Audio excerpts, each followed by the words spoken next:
ഡൽഹിയിൽ നിന്ന് കേരളത്തിലേക്കുള്ള പ്രതിപക്ഷ നേതാവ് പിണറായി വിജയന്റെ യാത്ര മുടങ്ങി. സമയത്ത് വിമാനത്താവളത്തിലെത്തിയെങ്കിലും വിമാനത്തിൽ കയറാനായില്ല. നമസ്കാരം. വിമാനത്തിൽ ആദ്യമായി യാത്ര ചെയ്ത സർദാർജി ലാൻഡിംഗ് കഴിഞ്ഞയുടൻ പുറത്തിറങ്ങാനായി ശ്രമിച്ചു. കോണി ഘടിപ്പിച്ചിട്ടില്ലായിരുന്നു. ഇത് കണ്ട എയർ ഹോസ്റ്റസ് ഓടി വന്ന് പറഞ്ഞു, വെയിറ്റ് സാർ. സർദാർജി ഉടനെ 60 കിലോസ് എന്ന് പറഞ്ഞ് വിമാനത്തിൽ നിന്നും എടുത്തു ചാടിയത്രേ. പോളിറ്റ് ബ്യൂറോയിലെ പൊരിഞ്ഞ പോരാട്ടത്തിന് ശേഷം പാർട്ടിയെ നന്നാക്കാനുള്ള തീരുമാനങ്ങളെടുത്ത് അവശനായ പിണറായി വിജയൻ വിമാനത്താവളത്തിലെത്തി.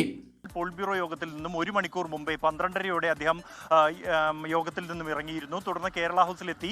ഭക്ഷണം കഴിച്ച ശേഷം 1:30 അദ്ദേഹം കേരള ഹൗസിൽ നിന്നും യാത്ര തിരിച്ചു. 2:05 വിമാനത്താവളത്തിലെത്തി. അധികൃതർ അദ്ദേഹത്തോട് പറഞ്ഞു, വെയിറ്റ് സാർ. അത് കേട്ട പിണറായി വണ്ടി വരുന്നതും കാത്ത് വിമാനത്താവളത്തിൽ ഇരുന്നു. ഞാനല്ലാതെ മറ്റാരുണ്ട് എന്ന ഭാവത്തിൽ അല്പം ഗമയിൽ തന്നെയായിരുന്നു ഇരിപ്പ്. മണിക്കൂർ 1 കഴിഞ്ഞു, 2 കഴിഞ്ഞു, 5 കഴിഞ്ഞു. ആരും തിരിഞ്ഞു നോക്കിയില്ല. സാധാരണ നിലയിൽ നേരത്തെ മുഖ്യമന്ത്രി ആയിരുന്ന ഘട്ടത്തിൽ അദ്ദേഹം വിമാനത്താവളത്തിൽ എത്തുമ്പോൾ ഈ ഇൻഡിഗോ പ്രതിനിധികൾ അദ്ദേഹത്തെ എത്തി കൂട്ടിക്കൊണ്ടുപോകുന്നതാണ് പതിവ്. വണ്ടിയെല്ലാം പോയി കഴിഞ്ഞു. എന്നിട്ടും ലോഞ്ചിൽ വിശ്രമിക്കുന്ന ആളെ കണ്ട് വിമാനത്താവളത്തിലെ അധികൃതർ അരികിലെത്തി. എവിടെ നിന്ന് വരുന്നു, എങ്ങോട്ട് പോകുന്നു? അറിയാവുന്ന ഭാഷയിൽ പോകേണ്ട സ്ഥലത്തെപ്പറ്റി അദ്ദേഹം പറഞ്ഞു മനസ്സിലാക്കി. താങ്കൾക്ക് പോകേണ്ട വിമാനം പോയല്ലോ, അതങ്ങ് വീട്ടിൽ ചെന്ന് പറഞ്ഞാൽ മതി. അമ്മാതിരി കമൻ്റ് ഒന്നും വേണ്ട എന്ന് പറഞ്ഞ് പിന്നെയും അവിടെ ഇരുന്നു. ഒടുവിൽ ആ സത്യം മനസ്സിലാക്കി. തനിക്ക് പോകേണ്ട വിമാനം പോയി കഴിഞ്ഞിരിക്കുന്നു.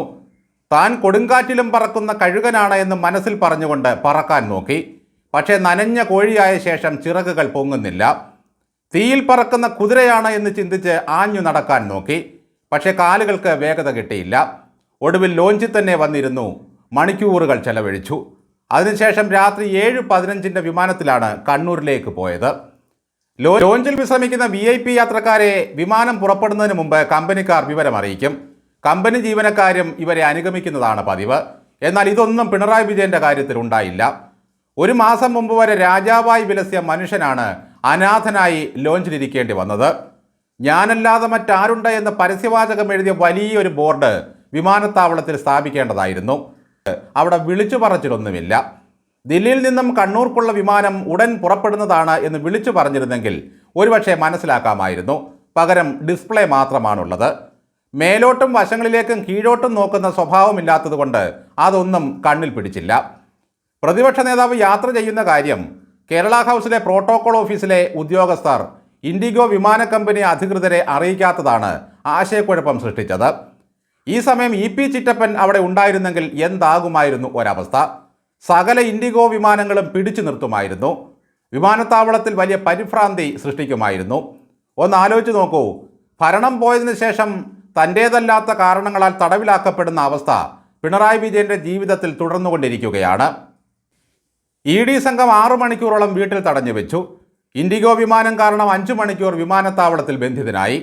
ഇപ്പോൾ വിമാന കമ്പനിയും കേരള ഹൗസ് ഉദ്യോഗസ്ഥരും പരസ്പരം പഴിചാരുകയാണ്. ഈ ഇൻഡിഗോ വിമാന കമ്പനിക്കാർക്ക് കേരളത്തിലെ കമ്മ്യൂണിസ്റ്റുകളെ ഒന്നും വിലയില്ലാതെ വന്നിരിക്കുകയാണ്. 1.5 മാസം മുമ്പ് വരെ പിണറായി വിജയൻ എന്ന് പറയുമ്പോൾ 2 തവണ ഞെട്ടിക്കൊണ്ടിരുന്നവർ ഇപ്പോൾ കണ്ട ഭാവം നടിക്കുന്നില്ല. സ്വന്തമായി 1.25 കോടിയുടെ ബസ്സും നീന്തൽക്കുളവും ഹെലികോപ്റ്ററും ഉണ്ടായിരുന്നയാളാണ്.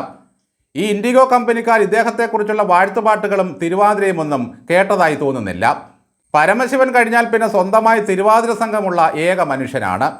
കാര്യം എന്തൊക്കെയായാലും വിഘ്നേശ്വരനായ ഗണപതിയുടെ വലിയ കോപമാണ് കാണുന്നത്.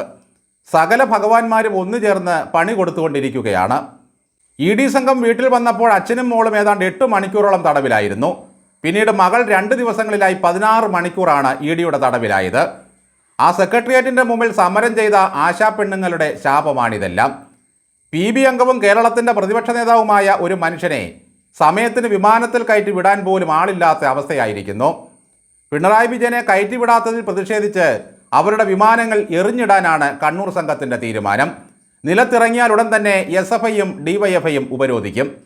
ആദ്യത്തെ എയർ ഉണ്ടംപൊരി ചിറ്റപ്പൻ ഉദ്ഘാടനം ചെയ്യും. ഇത് സംബന്ധിച്ച കൂടുതൽ വിവരങ്ങൾ MV ജയരാജൻ നൽകുന്നതായിരിക്കും. ഫിസിക്കലായി അസാൾട്ട് ചെയ്യാനുള്ള ശ്രമവും നടന്നുവെന്ന് MV ജയരാജൻ പറയും. ഗോറില്ല ആക്രമണത്തിനുള്ള പദ്ധതി തയ്യാറാക്കുകയായിരുന്നു എന്നാണ് ഗോവിന്ദൻ പറയുക. അതെന്തായാലും ഉച്ചയ്ക്ക് 2:50 വിമാനത്താവളത്തിലെത്തിയ പുള്ളി അവിടെ നിന്നും വണ്ടി പിടിച്ചത് രാത്രി 7:15 ഒന്നാലോചിച്ചാൽ എന്താവശ്യത്തിനാണ് ഇവർ ഈ PB എന്നും പറഞ്ഞുകൊണ്ട് ഡൽഹിക്ക് പോകുന്നത്. കണ്ണൂർ സംഘവും MA ബേബിയും കൂടെ AKG സെൻറ്ററിൻ്റെ 3ാമത്തെ നിലയിലെ ചെറിയ റൂമിൽ കൂടിയാലും കാര്യങ്ങൾ നടക്കും. പക്ഷേ ദില്ലിയിൽ കൂടുമ്പോഴേ ദേശീയ പാർട്ടിയുടെ ഗമയുണ്ടാകും. ഇവർ ഇവിടെ നിന്ന് 5-8 എണ്ണം ദില്ലിക്ക് പോകുന്നതിനേക്കാൾ എത്രയോ ലാഭമാണ് പശ്ചിമ ബംഗാളിലും ത്രിപുരയിലുമുള്ള ഓരോ അംഗങ്ങളെ ഇങ്ങോട്ട് വരുത്തുന്നത്. ഇനി സൂക്ഷിച്ചും കണ്ടും ചിലവാക്കിയില്ലെങ്കിൽ വണ്ടിക്കൂലിക്കുള്ള കാശ് പോലും ഇല്ലാത്ത കാലമാണ് വരാൻ പോകുന്നത്. നിയമസഭയിൽ MLA-മാരുടെ എണ്ണം ചുരുങ്ങിയതോടെ ആ വകയ്ക്കുള്ള ലെവി പിരിക്കാൻ കഴിയില്ല. പിന്നെയുള്ളത് പാർലമെൻറ്റിൽ ഒരു കനൽത്തരിയും രാജ്യസഭയിൽ 2 എണ്ണവുമാണ്. പിണറായി വിജയന് തക്ക സമയത്ത് വിമാനം കിട്ടിയില്ല എന്ന് കേട്ടപ്പോൾ പലരും ചോദിക്കുന്നത് ഇത്ര നേരത്തെ വന്നിട്ട് ഇവിടെ എന്ത് സാധിക്കാനാണ് എന്നാണ്. ഇനിയിപ്പോൾ നമ്മൾ ഭയക്കാനുള്ളത് പിണറായി വിജയനെ പാർട്ടിക്കാർ എവിടെയെങ്കിലും കൊണ്ടുവച്ച് മറന്നിട്ട് പോരുമോ എന്നുള്ളതാണ്. ആ ഒരു എറണംകെട്ട വാടക വീട്ടിൽ പൊറുതി തുടങ്ങിയതിന് ശേഷമാണ് ഈ കണ്ട ദോഷഫലങ്ങളും വിഘ്നങ്ങളുമെല്ലാം വന്നുകൂടിയത്. എന്തായാലും VD സതീശൻ പായും തലയണയും എടുത്ത് ക്ലിഫ് ഹൗസിലേക്ക് പൊറുതി തുടങ്ങി. ഇനിയും കന്റോൺമെൻറ്റ് ഹൗസിലേക്കുള്ള പിണറായി വിജയൻ്റെ യാത്ര കാത്തിരിക്കുകയാണ് കമ്മികൾ. എന്തായാലും കന്റോൺമെൻറ്റ് ഹൗസിൻ്റെ 4 അതിരും ഒന്ന് മാന്തി നോക്കുന്നത് നല്ലതാണ്. കോൺഗ്രസ്സുകാരിൽ ചിലർ കൂടോത്രത്തിൻ്റെ ആളുകളാണെന്ന് കേട്ടിട്ടുണ്ട്. മാട്ട്, മന്ത്രവാദം എന്നിവയാണ് മാർക്സിസ്റ്റുകാരുടെ പരിപാടി. ഗോവിന്ദനെ വിട്ട് നല്ലൊരു ജോത്സ്യനെ കണ്ട് സമയമൊക്കെ നോക്കിയിട്ട് വേണം കയറി പൊറുതി തുടങ്ങാൻ. നിവൃത്തിയുണ്ടെങ്കിൽ മകളെ കൂടെ താമസിപ്പിക്കാതിരിക്കുക. ഒരു വിമാനം പോയെങ്കിലും ഡൽഹിയിലായതുകൊണ്ട് പിണറായി വിജയനെ നമുക്ക് തിരിച്ചു കിട്ടി. ആഗോള പര്യടനത്തിനിടയിലാണ് ഇത് സംഭവിച്ചിരുന്നെങ്കിൽ എന്താകുമായിരുന്നു അവസ്ഥ? ഇന്നിപ്പോൾ വിമാനമേ പോയുള്ളൂ. ഇനി ചെല്ലുമ്പോൾ ചിലപ്പോൾ കേരള ഹൗസിൽ കിടക്കാൻ മുറിയെ കിട്ടിയില്ലെന്ന് വരും.